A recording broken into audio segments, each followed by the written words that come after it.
Hello folks, welcome to the channel. If you encounter error 0x80010135 when extracting a folder, then watch this video for the solution. The first thing we need to do is we need to cut the name short, because normally when we extract the file, the name will again replicate in the extracted files and you might get this kind of error. So for that we will right click on it and then click on rename, and we'll try to cut the name as short as possible. So for example, I cut the name so,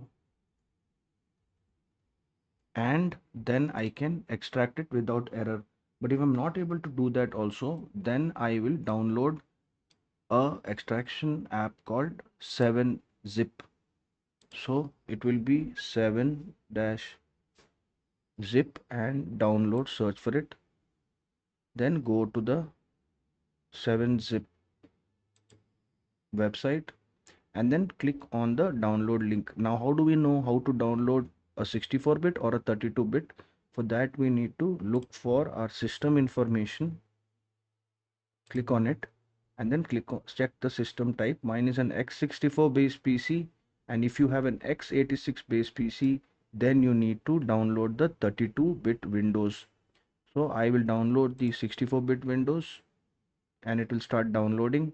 Then I will open the file and install it. Now I can extract the folder by right clicking on the folder, go to show more options and then 7-zip, and we can click on extract files and it should start working. If this video helped you, then kindly subscribe to the channel. Enjoy your day.